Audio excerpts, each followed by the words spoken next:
Good morning. My design project is from the studio Between Fracture and Fold. The studio mandated us to derive a concept from our personal experiences of the pandemic and use that concept as a source for the design intervention on the site. COVID-19 pandemic affected everyone psychologically and socially. The prolonged social isolation, the forbiddance, and a disconnect with the nature increased the stress experience. The gradual lifting of restrictions allowed us to reclaim a connection with the outside world.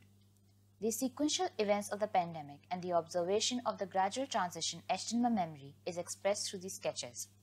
From dark gloominess of the pandemic lockdown in the first sketch, to the slow easing of restrictions portrayed by increasing porosity of the wall, to final vestiges of the pandemic leading to a total reconnect with the nature and outdoors with the wall totally disappearing. These sketches were translated into abstract diagrams, first in sequences, then in the form of a seamless grid. The evolution metaphor of a pandemic is depicted by changing degrees of enclosure. The simultaneous takeover of the green reinforces my connect with the nature as the lockdown lifts. Poveglia is a small island located near Venice, Italy. For more than 100 years, the island was used as a quarantine station for those suffering from the plague and other diseases. It was abandoned in 1968. The brief was to design a cemetery, not intended as a burial ground, rather a space to house the remains like the Modena Cemetery by Aldo Rossi. Functions like a memorial, multi-faith chapel, etc. were given to enhance design exploration. The emphasis was on making a public space for the city of Venice. The design process started with a grid placed on the site. The grid cells multiplied into bigger units, eventually breaking up and disintegrating into the landscape. Multiple iterations rendered a seamless, fluidic, and impactful three-dimension transition of the disintegration, with the nature slowly taking over. All spaces were connected at various levels in a continuous circulation, which, apart from guiding the visitors, also gave freedom to design their own itinerary. Visualizing that the linearity of the journey would make the experience much more impactful and stronger, the space along the existing wall was chosen to place my intervention as it rendered desired flexibility. The cemetery started as a solid tube, which was worked upon to gradually disintegrate along its length. Subsequently, this tube grid was broken into parts, staggered, and resized to get the required emphasis on the gradual disintegration of the structure. The staggering of the structure allowed an axis to be formed between the columbarium and the memorial, which was taken out into the sea. This axis also guides the visitors upon arrival into the main journey. The disintegrating theme is quite evident here. The visitors arriving at the ferry terminal could turn towards the memorial or turn towards the main journey through the columbarium or take a direct access to the waterfront plaza from here. The columbarium leads to the funerary chapel, which then transitions into the congregation hall.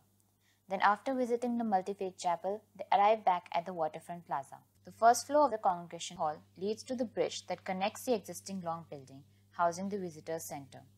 The bridge also branches off to connect to an adjacent building which houses the library, research center, and admin. The section at the bottom is a long section through the main journey. The disintegration of the structure can be seen.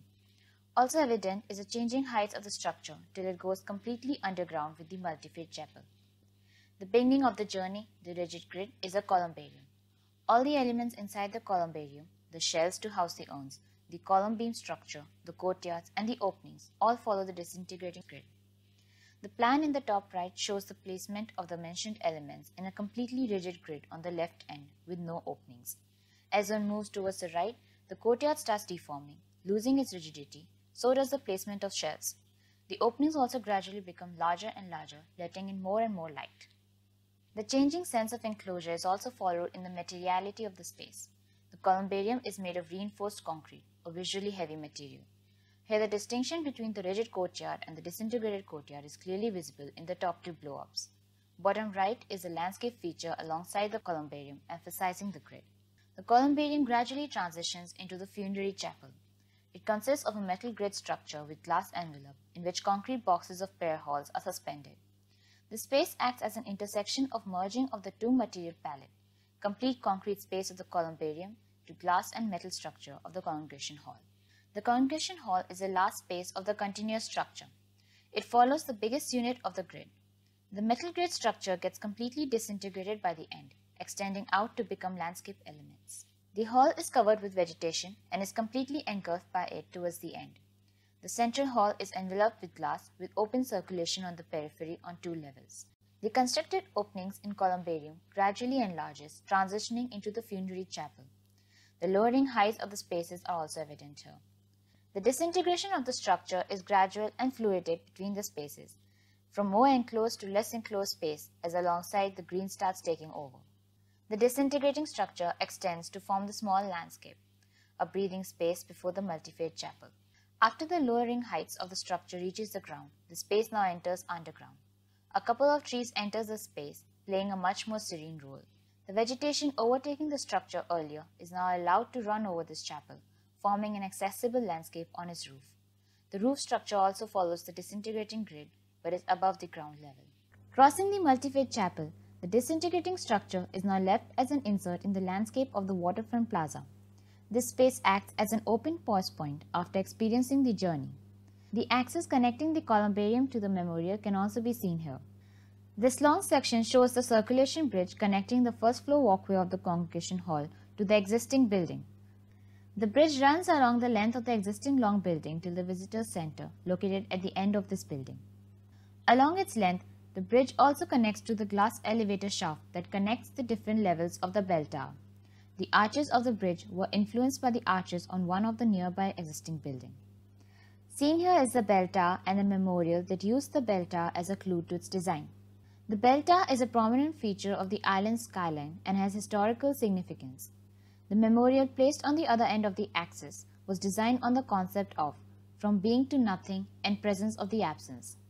The metal grid built around the bell tower gets divided and subdivided into smaller grids as it goes higher up, gets pixelated, disintegrating as it gets further away. Finally, the conceptual bell tower is removed and the positive space of the bell tower becomes a negative space. Presence is shown by the pixelation of the scaffolding, while the void is a silhouette of the bell tower. Visitors can travel through the elevator and observe the void by standing on the viewing platforms provided at different levels. Thank you.